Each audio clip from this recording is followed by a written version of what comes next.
President Trump and North Korean dictator Kim Jong-un are wrapping up their historic summit. Let's listen to the president as he talks to international press. Vietnam, the job they've done, economic development, really something special.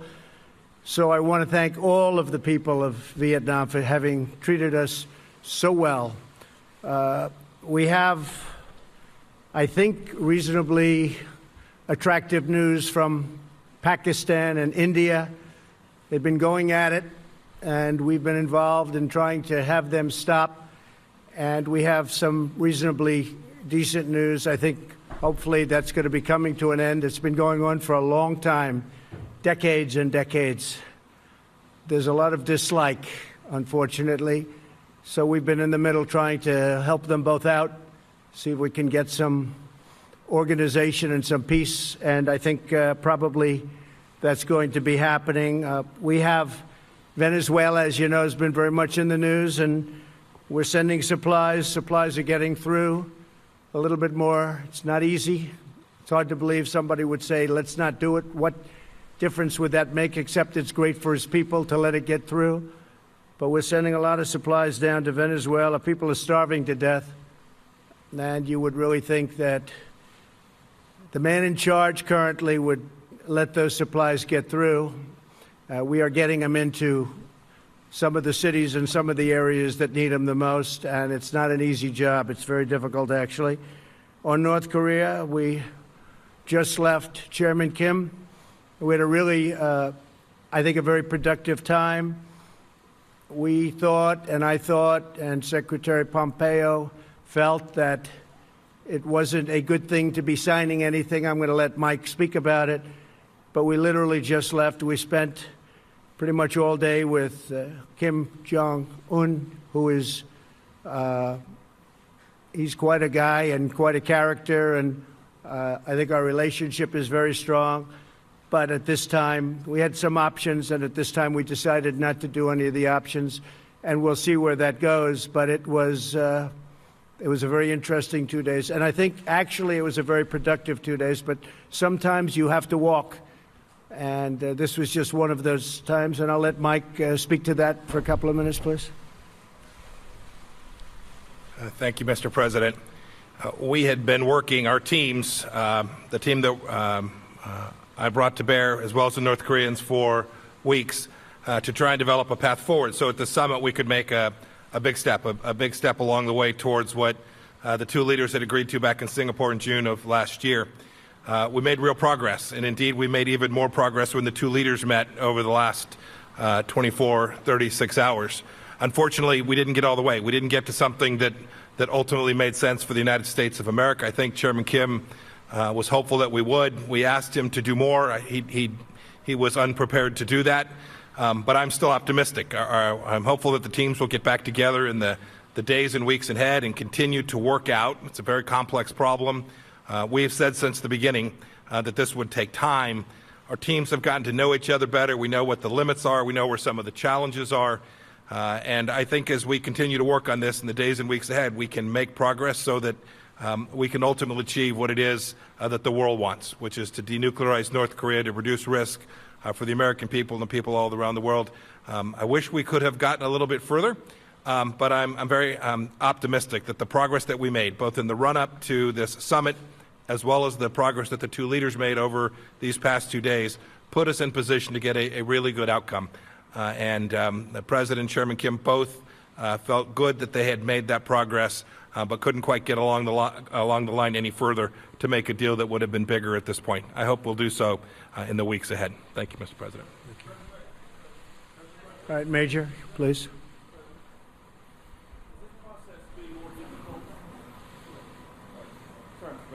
Has this process been more difficult than you thought? And was the North Korean demand for lifting of some sanctions the real sticking point here, in that you did not want to do that and they did? And will there it was about the sanctions. Will there be a third summit, Mr. President? Basically, they wanted the sanctions lifted in their entirety, and we couldn't do that. They were willing to denuke a large portion of the areas that we wanted, but we couldn't give up all of the sanctions for that. So we continue to work, and we'll see, but we had to walk away from that particular suggestion We had to walk away from that. Will all the sanctions that are currently in existence remain, sir?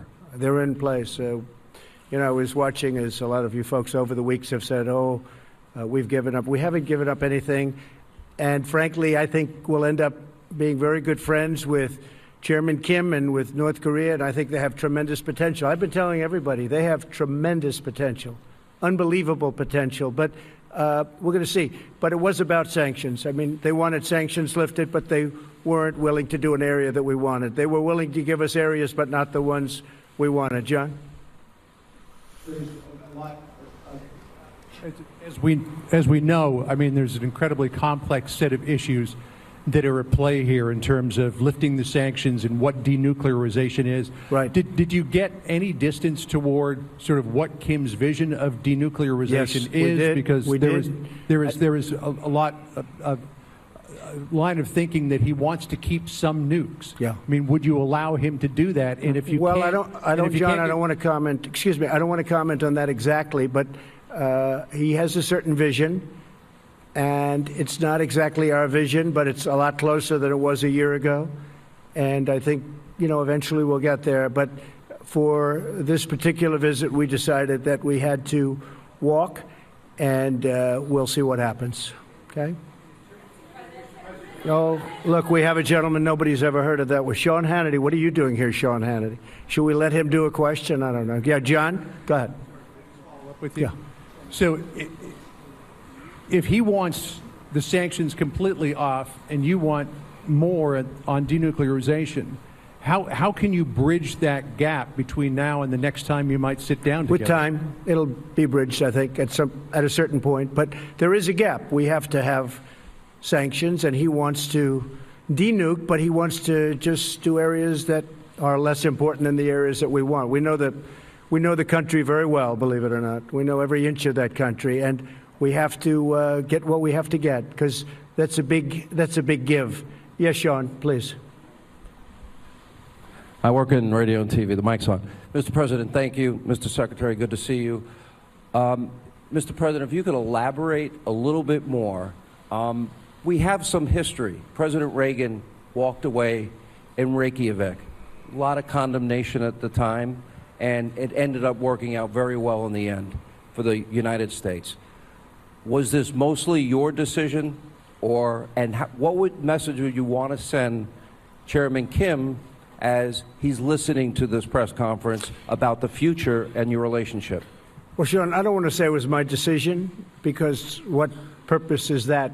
I want to keep the relationship, and we will keep the relationship.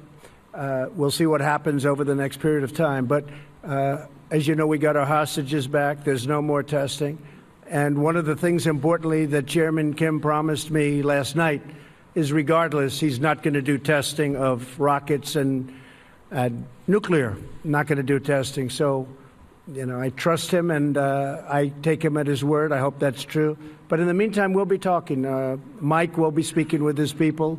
He's also developed a very good relationship with the people, really the people representing North Korea. I haven't spoken to Prime Minister Abe yet. I haven't spoken to President Moon, South Korea. But we will, and we'll tell them it's a process and it's moving along, but we just felt it wasn't appropriate to sign an agreement today. We could have. I just felt it wasn't very appropriate. Yeah, Jonathan?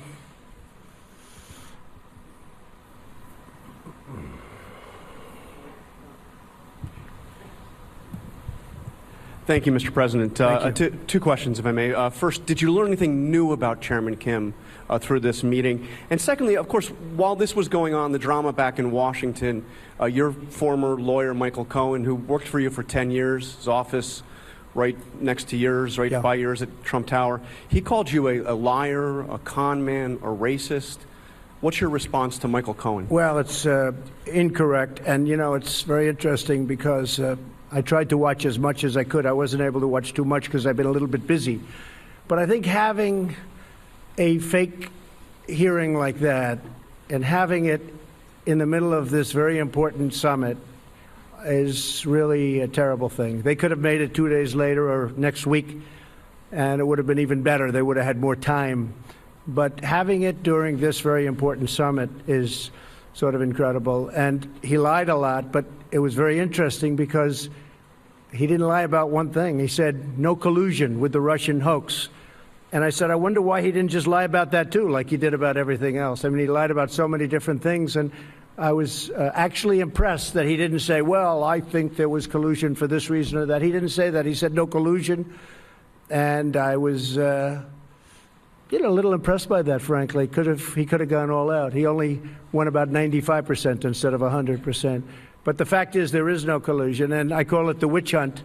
This should never happen to another president. This is so bad for our country, so bad. You look at this whole hoax. I call it the Russian witch hunt. I now add the word hoax. It's a very, very bad thing for our country.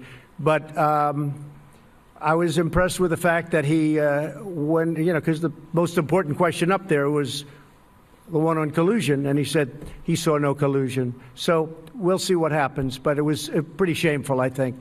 Yes, ma'am, please. President Trump. Go ahead. How about one of you instead of three? Well, actually, I do have the microphone, I guess, so... Excuse me. Person in the front. Go ahead. No, not you. Excuse me. Yeah, we'll get to you. Thank you. Thank you, President Trump. Jane Tan with CNN News and Guangdong Television. What was the atmosphere like when you walk away from the negotiation table? I think it was very good, very friendly. This wasn't a walk away like you get up and walk out. No, this was very friendly. We shook hands. There's a warmth that we have. Now, I hope that stays. I think it will. But we are... we're positioned to do something very special. This has been going on for many decades. This isn't me. This should have been solved during many presidential runs, and people talked about it. They never did anything. I get a kick out of so many people from past administrations telling me how to negotiate when they were there. In some cases, for 8 years, they did nothing. But I think the relationship was very warm, and when we walked away, it was a very friendly walk. Mike, you might want to speak to that for a second. No, I agree. I talked with my counterparts as well. Look, we hope we do more, but everyone's very focused on how we continue to build on this. We are certainly closer today than we were 36 hours ago, and we were closer then than we were a month or two before that. So real progress was made. I think everyone had hoped we could do just a little bit better. But the departure was with an agreement that we would continue to work on what has been an incredibly difficult problem. Both sides are resolved to achieve it, and everyone walked away in that spirit. And may I add, you and Chairman Kim are from very different political systems. You are from different generations. And what do you find... It's a very different system. I would say that's true. How do you find you guys in common? Because we saw the atmosphere. We just like each other. I mean, we have a good relationship. It's a totally different system, to put it mildly, but we like each other, good relationship. Go ahead in the back. Go ahead. Mr. President, do you think it was premature to have held the summit when all these things had not been tied down? I mean, in the White House schedule last night, it said signing agreement today. And I wonder whether, as a follow-up question, whether you could just sketch out what the next few months look like. Thank you. You always have to be prepared to walk. I could have signed an agreement today, and then you people would have said, oh, what a terrible deal, what a terrible thing he did. No, you have to be prepared to walk. And... there was a potential we could have signed something today. I could have 100% signed something today. We actually had papers ready to be signed, but it just wasn't appropriate. I want to do it right. I'd much rather do it right than do it fast. Yes, please, go ahead. Go ahead. Go, first, go, yeah. You have to speak up. Yes. I'm a reporter from South Korea, and I appreciate your effort to advance denuclearization in Korean Peninsula. And could you elaborate on the options and the various ways that you discussed with Chairman Kim to advance denuclearization? Could you specify? We discussed many ways, and the denuclearization is a very important word, become a very well-used word. And a lot of people don't know what it means, but to me it's pretty obvious. We have to get rid of the nukes. I think he's got a chance to have one of the most successful countries rapidly, too, on Earth. Incredible country, incredible location. You're right between, if you think of it, you have on one side Russia and China, and on the other you have South Korea. And you're surrounded by water, and among the most beautiful shorelines in the world. There's tremendous potential in North Korea, and I think he's going to lead it to a very important thing economically. I think it's going to be an absolute economic power. Yes, go ahead, please. Go ahead, yeah. President David Sanger from the New York Times. I know, David. 6 months ago when you spoke, or 8 months ago in Singapore, you said if you didn't have something in 6 months, we should come back and ask you about it. In that time, you have seen Chairman Kim increase the number of missiles he's produced and continue to produce more nuclear material. And that's been a pressure point on you because he's showing that the arsenal is getting larger while this is going on. Well, some people, David, are saying that, and some people are denying that. They have shots from above, way above, and some people are saying that, and some people aren't. But I could have taken that out today, but I think you and others would have said we didn't get enough for what we'd be giving up. So, and don't forget, we're partners with a lot of countries on this, if you think about it, with the sanctions. We have a whole big partnership with the United Nations and many countries, including Russia, China, and others. And then, of course, South Korea is very important to this whole thing, and Japan. I don't want to do something that is going to violate the trust that we've built up. We have a very strong partnership. So can you just give us a little more detail? Did you get into the question of actually dismantling the Yongbyon complex? Yes, absolutely. And does he seem willing ultimately to take all of that out? Sure, totally. He does. He just wants all the sanctions off first. He would do that, but he wants the sanctions for that. And as you know, there's plenty left after that. And I just felt it wasn't good. Mike and I spent a long time negotiating and talking about it to ourselves. And I felt that particular, as you know, that facility, while very big, it wasn't enough to do what we were doing. So he was willing to do Yongbyon, but you wanted more than that, I assume? We had to have more than that, yeah. We had to have more than that. Because there are other things that you haven't talked about, that you haven't written about, that we found. And we have to have, that was done a long time ago, but the people didn't know about. Including the uranium, including the second uranium enrichment plant. Exactly. And we brought many, many points up that I think they were surprised that we knew. But we had to do more than just the one level, because if we did the one level and we gave up all of that leverage, it's been taking a long time to build. So I want to take. He was by the not way, willing to take out that second. David, I want to take off the sanctions so badly because I want that country to grow. That country has got such potential, but they have to give up more. We could have done that deal. Mike, you want to speak to that? Only, David. There are also timing and sequencing issues that were associated with that as well, which we didn't quite get across the finish line as well. But remember, too, even that facility, even the Yongbyon facility, and all of its scope, which is important for sure, still leaves missiles, still leaves warheads and weapon systems. So there's a lot of other elements that we just couldn't get to. And the listing of all of them. Which yes, sir, and a declaration associated. All of those things we couldn't quite get there today. That's right. Go ahead. Thank you, Mr. President. Thank you. I just wanted to clarify, when you talk about what you would be willing to give up all of the sanctions for, are you still thinking that you want North Korea to give up everything to do complete, verifiable denuclearization before you lift sanctions? Yeah, it's a good question. I don't want to say that to you because I don't want to put myself in that position from the standpoint of negotiation. But, we want a lot to be given up.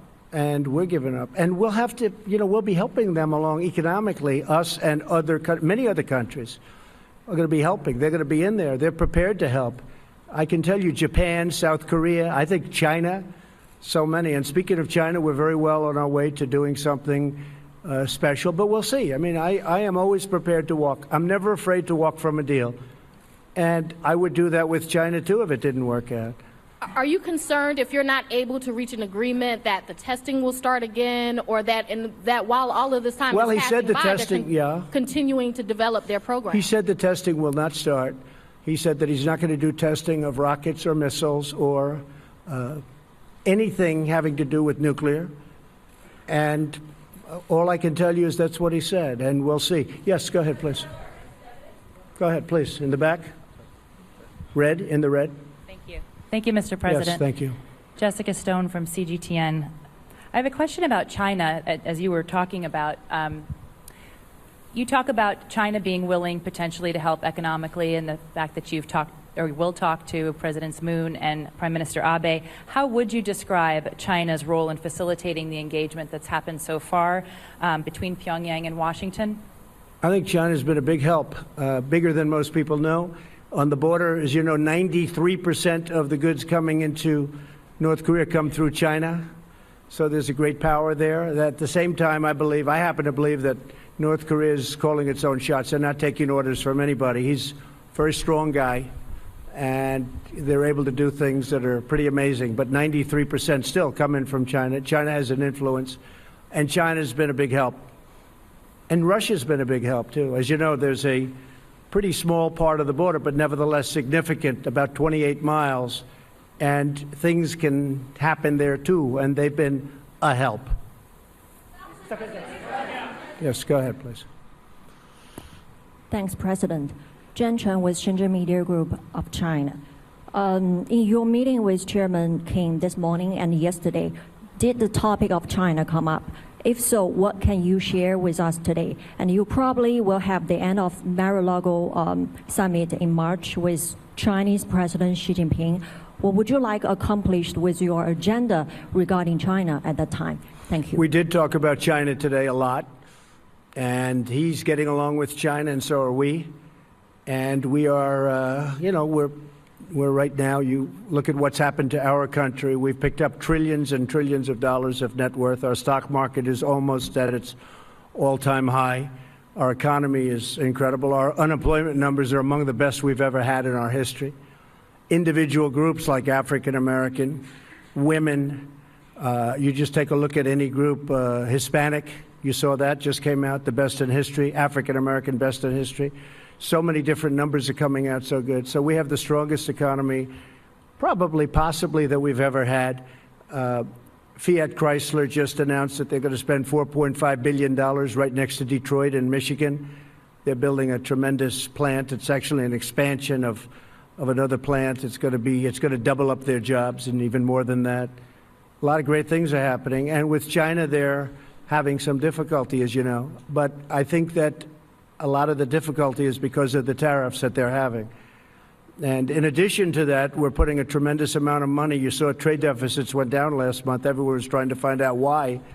Well, we're taking in a lot of tariff money, and it's going right to the bottom line, and it has reduced the trade deficit. So we'll see what happens with China. I think we have a very good chance. Their numbers are down, but I don't want that. I want their numbers. I want them to do great. But we've been losing anywhere from $300 to $500 billion a year with China for many, many years. And again, like other things, many presidents should have done this before me, and nobody did. So we're doing it. Go ahead, please. Me? Right here, this gentleman. Chad O'Carroll from NK News, Specialist North Korea News. Good. What's your message for President Moon, who has effectively reached the glass ceiling as far as inter-Korean cooperation is concerned due to sanctions? And what's next for U.S. ROK military drills? Well, I like President Moon very much. We have a great relationship. Believe it or not, I have a great relationship with almost every leader. A lot of people find that hard to understand, but I do. But some take advantage of our country like you wouldn't believe. And when they know I know it, which I know in every case, maybe it sort of freezes them up a little bit. But we do. We have a lot of good relationships. We'll be calling President Moon very soon as I get by the phone on the plane. And he'll be one of the first calls. I'll be calling Prime Minister Abe of Japan, telling him about where we are and what we're doing. But I'll be making those calls. No, he's working very hard. President Moon is working very hard. He'd love to see a deal. And he's been very helpful. Okay? Thank you. Go ahead, please. Thank you, Mr. President. I'm Yang Sheng, reporter from Global Times, China.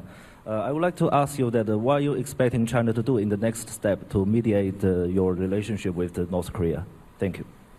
To use China? Yeah, from China. Well, we do. I mean, China's been very helpful. President Xi is a great leader. He's a highly respected leader all over the world, and especially in Asia. And he's helped us, Mike, I would say he's helped us a lot, right? We've, I actually called him just recently to say, hey, you know, whatever you can do on this. But he has been very helpful at the border, and he's been very, very helpful with, I think, North Korea generally. Could he be a little more helpful? Probably. But he's been excellent. Go ahead, please. No, yeah, please. Sorry. Maybe Hallie next. That's okay. Your friends. Thanks, Mr. President.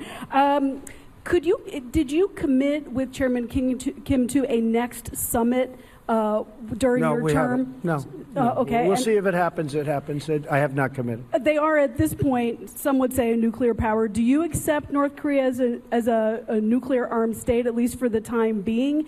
And are you thinking about reimposing the military exercises with South Korea, or will you keep in a freeze? Well, for you know, the freeze? military exercises, I gave that up quite a while ago because it costs us $100 million every time we do it. We fly these massive bombers in from Guam, and when I first started, a certain general said, oh, yes, sir, we fly them in from Guam. It's right next door. Well, right next door is 7 hours away.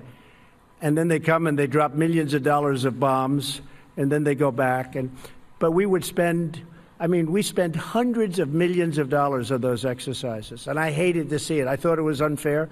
And frankly, I was sort of the opinion that South Korea should help us with that. You know, we're protecting South Korea. I think they should help us with that. So those exercises are very expensive. And I was telling the generals, I said, look, you know, exercising is fun and it's nice, and they play the war games. And I'm not saying it's not necessary, because at some levels it is, but at other levels it's not. But it's a very, very expensive thing. And, you know, we do have to think about that, too.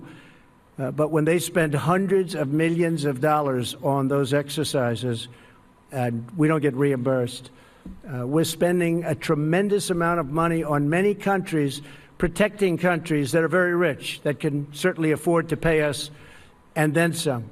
And those countries, by the way, and those countries know that it's not right, but nobody's ever asked them before. But I've asked them, and we're gaining a lot of money. We've picked up over $100 billion just in NATO over the last 2 years. $100 billion more has come in.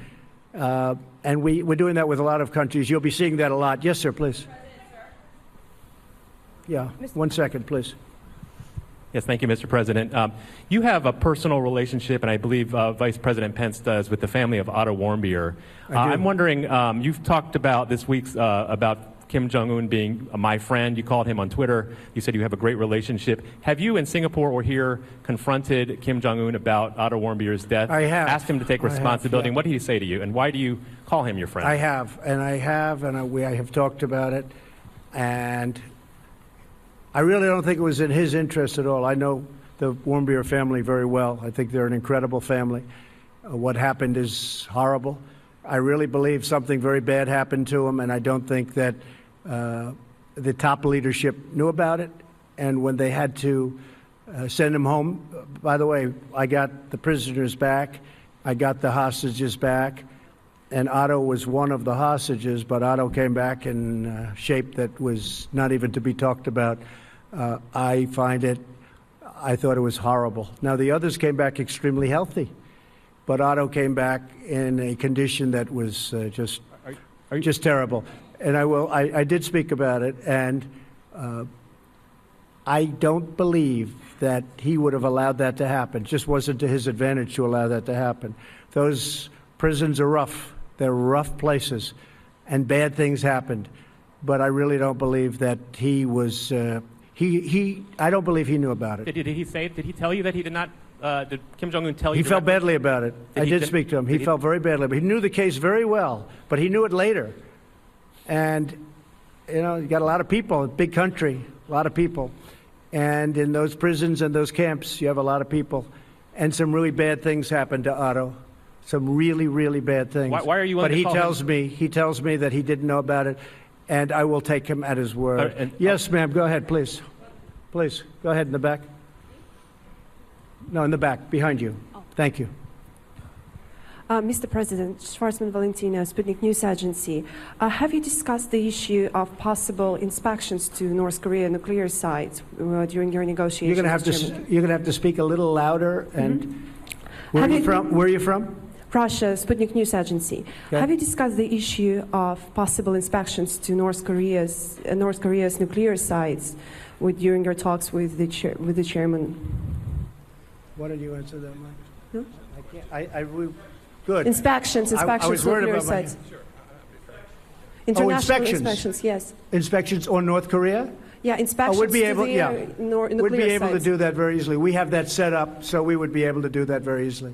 The inspections on North Korea will take place, and if we do something with them, we have a schedule set up that is very good. We know things that, as David was asking about certain places and certain sites, there are sites that people don't know about that we know about.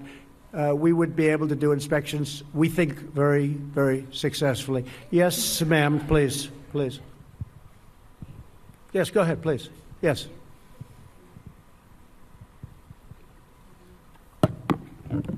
Thank you, Mr. President. A lot of people here, by the way. A big group of people. Yes. Go ahead. Khan News Israel, Mr. Good. President. Good. Following this engagement with North Korea, you're trying to bring peace to the Middle East. Right. The peace plan is about to be introduced in the near future, and as you have mentioned before... Well, we hope. We hope. We're working hard on the peace plan, and we hope it will I be believe you produced. do, but as you mentioned before, it will require Israel to make compromises to the Palestinians. As far as you know, is Prime Minister Netanyahu willing to make these compromises, which are very much needed? And a second question, Mr. Netanyahu is about to be indicted today with corruption allegations. Do you wish to tell him something on this occasion? Well, I just think he's been a great prime minister, and I don't know about his difficulty, but you're telling me something that, people have been hearing about, but I don't know about that. I can say this, that he's done a great job as prime minister. He's tough, he's smart, he's strong.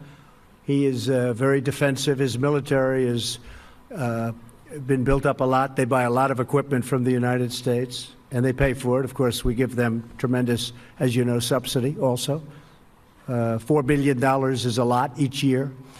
But they've been very, very good. They've been incredible, actually, in many ways. But there is a chance for peace between Israel and the Palestinians. And, it's interesting. All my life, I've heard that the toughest of all deals, when they talk about tough deals, we all like deals, but the toughest of all deals would be peace between Israel and the Palestinians. They say it's like the impossible deal. I'd love to be able to produce it. We'll see what happens. We were paying the Palestinians a lot of money, and I ended that about 2 years ago because they weren't saying the right things. And I said, why would we pay somebody that's not saying nice things about us and not really wanting to go to the peace table? And they've been much better, and we'll see what happens. But I think we have actually a good shot at peace between Israel and the Palestinians. Yeah, go ahead, please, sir. Mr. President, I'm from China. My question is, do you still believe it is possible that the North Korea and U.S. relation could be like the U.S. and the Vietnam relation in the future? You have to go again? Do you still believe that it is possible the relation between U.S. and North Korea in the future could be like the relation between U.S. and Vietnam? Yeah, I think we're going to have, we have very, very good relations. And by the way, speaking of, you mentioned Japan, we have a lot of good things happening with Japan. We have trade talks started. For years, Japan has been sending millions and millions of cars in, and as you know, it's not been a very fair situation for the United States. We're starting trade talks with Japan. They actually started about 3 months ago, and I think we'll have a very good deal for the United States. But that's been a very unfair situation. Prime Minister Abe understands that, and that's fine. Yes, sir, please, back there. Thank you, Mr. President. I'm Ching Yi-chang with Shanghai Media Group. Do you think the next meeting could be soon or might take some time? Well, I can't tell you. I mean, it might be soon. It might not be for a long time. I can't tell you. I would hope it would be soon, but it may not be for a long time. I could have done a deal today, but it would have been a deal that wouldn't have been a deal that would have been something that I wouldn't have been happy about. Mike would not have been happy about. We had some pretty big options, but we just felt it wasn't appropriate, and we really want to do it right. Yes, in the back, in the back. Yes, ma'am, please. Debbie Edward, ITV News. At which point did it become clear to you that you wouldn't be getting a deal here in Hanoi? The language from yourself and Kim Jong-un was very positive last night and even this morning, and therefore was it a mistake to come No, I think here? the language was good all throughout. The language has been good even now, but I don't go by language because we had probably the toughest language in the history of diplomacy, if you call it diplomacy, at the beginning, and yet we became very friendly. I don't believe there was any tougher language ever than that. But again, this was something that should have been handled by other presidents long before me, and long before they had the kind of power that they have. But it wasn't. It should have been done by many. I'm not just blaming the Obama administration, which, by the way, it did nothing, absolutely nothing on North Korea. It allowed things that happened and to happen that were very inappropriate. But I'm not blaming the Obama administration. I'm blaming many administrations. Something should have happened. But I don't think the rhetoric's been bad at all. Initially, it was horrible, but now it's been very good. All right, one more. How about you? Go ahead, please. Please, go ahead. Go ahead. South Korea. Jong-an came from South Korea. Good. Channel A, Dongaevo, South Korean media outlet here. I'd like to ask you, you said that we do not particularly know when North Korean leader will be willing to come to the table and take the actions that's been required. If that's the case, would the U.S. be willing to strengthen the sanctions and perhaps put the pressure on North Korea to move forward? I don't want to comment on that. I can just tell you this, that we have very strong sanctions. I don't want to talk about increasing sanctions. They're strong. They have a lot of great people in North Korea that have to live also, and that's important to me. And I would say this, my whole attitude changed a lot because I got to know, as you know, Chairman Kim very well, and they have a point of view also. So I don't want to really talk about that. I just think that hopefully for the sake of South Korea, for the sake of Japan, and frankly for the sake of China, I was talking to President Xi, who really is a man that gets the respect of a lot of people. I say you can't love having a nuclear state right next to China, and he doesn't. He really doesn't. He would like to see that problem solved too. So that's it. Well, ladies and gentlemen, I'm about to get on a plane and fly back to a wonderful place called Washington, D.C. So thank you very much. Thank you, fellas. Thank you very much. And there you have it, President Trump making major news this morning here in Hanoi, saying he has just left Chairman Kim and saying, you heard it right there, sometimes you have to walk. That was the line of this news conference. He said they had very productive meetings during this second summit. He called Kim quite a guy, quite a character. The relationship is very strong. But in the end, he said, we decided not to sign any agreement. When asked whether or not this was more difficult than the president had thought, he said they wanted sanctions lifted entirely. Obviously, the U.S. was not ready for that. He went on to say of the North Korean dictator, he has a vision, not our vision, but it's a lot closer than it was initially in the beginning. But make no mistake here, the major headline out of Hanoi at this hour being seen all over the world is that there has been no agreement reached at this time. Sarah Sanders of the White House saying beforehand that their respective teams look forward to meeting again in the future. I want to get to our chief White House correspondent, Jonathan Karl, who's been monitoring this with me here in Hanoi. John, on the breaking news of no agreement, but on something else that you made news with what you asked the president about Michael Cohen, his former fixer, personal attorney for a decade. You asked him if he had watched what he made of what Cohen said, and this was something as well, the president acknowledging on the world stage that I tried to watch as much as I could, and he actually lasered in on the one thing he actually appreciated hearing from Michael Cohen. He did, David. First of all, an extraordinary acknowledgement that while he was here at this summit, this high-stakes summit, that he tried to watch as much of it as he could. Keep in mind that this testimony started just after he finished his dinner last night with Kim Jong-un and went on overnight in local time here in Vietnam.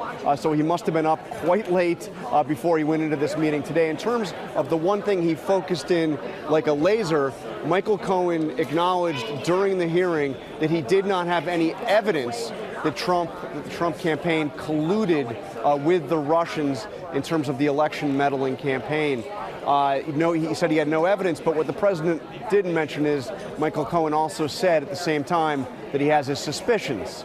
And he also he said that he believed that the president knew full well about that Trump Tower meeting with Paul Manafort, Don Jr., and a Russian lawyer promising dirt on Hillary Clinton. So he left that part out, but he focused in on the fact that Michael Cohen, in that hearing, under oath, said that he has no evidence of Russian collusion. So what the president said is he lied about everything, 95%, but he told the truth about that. Acknowledging on the world stage, John Carl, thanks to you, that he did try to watch all of the Michael Cohen testimony, but he pointed to that one thing that Michael Cohen said a couple of different ways, but at one point saying, I would not use the word colluding, a major signal of what the president will argue when he lands back on Air Force One in Washington. In the meantime, I want to get to our chief global affairs correspondent, Martha Raddatz, who's been with us every step of the way on this as well. And Martha, you heard what the president said there when it comes to North Korea and their nuclear powers. He said Chairman Kim agreed no more testing, that would actually continue, no more rockets, as we haven't seen in many, many months now. He said the North Korean dictator agreed that would continue. Yeah, David, the tests will no longer continue until we don't know when, because I think one of the remarkable things about what the president just said and Mike Pompeo is there is clearly a fundamental difference in how they understood what happened at that summit last June that we were at in Singapore. The U.S. clearly thought North Korea was ready to denuclearize. Kim Jong-un has a different view of that. He wants those sanctions dropped. You will remember as well that President Trump said after that summit that they no longer are a nuclear threat. We've had intelligence officials say, yes, they are. As for stopping that testing, that is significant. It has been stopped. But analysts will tell you they could restart that at any time, and they may already have the ability to put a nuclear weapon on a ballistic missile that could reach the U.S. So I think this is 2 steps back, perhaps 1 step forward, but there is just that major fundamental difference about what happened last June at that summit. Martha, stick with us here. I want to show our viewers at home the image of the working lunch that was planned here in Hanoi, the empty room that actually never took place, and they moved this news conference actually much earlier than was expected. This was the meeting with both of their teams. Then they had a lunch that was planned, that table. They've issued the image of that table waiting for them. They never actually went to that lunch. And Martha, briefly, how do you bridge the divide? Here you have the North Korean dictator saying he wants the sanctions lifted, but he's not willing to fully denuclearize, which is something the president said they weren't willing to give up.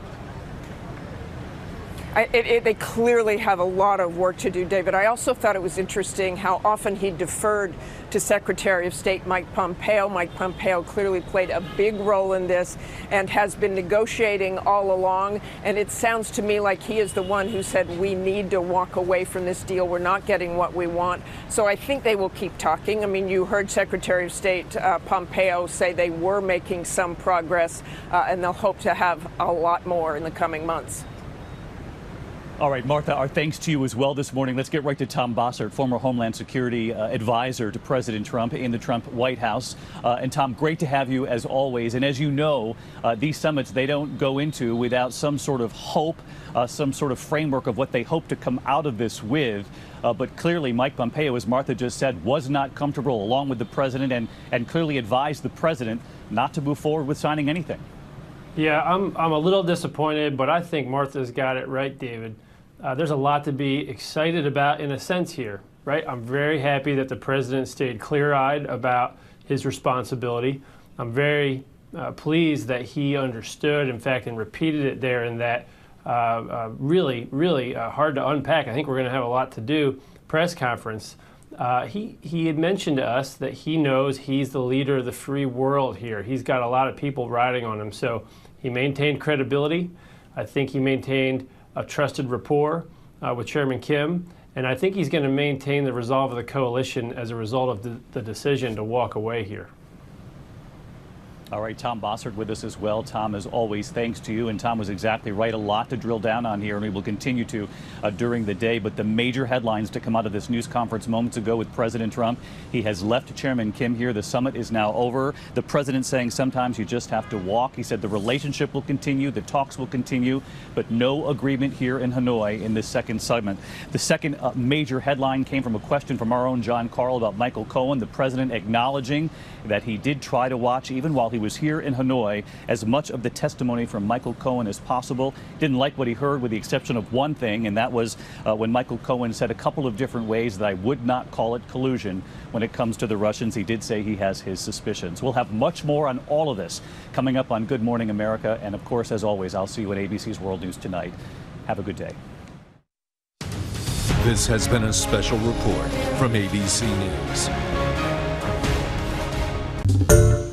Hi everyone, George Stephanopoulos here. Thanks for checking out the ABC News YouTube channel. If you'd like to get more videos, show highlights, and watch live event coverage, click on the right over here to subscribe to our channel, and don't forget to download the ABC News app for breaking news alerts. Thanks for watching.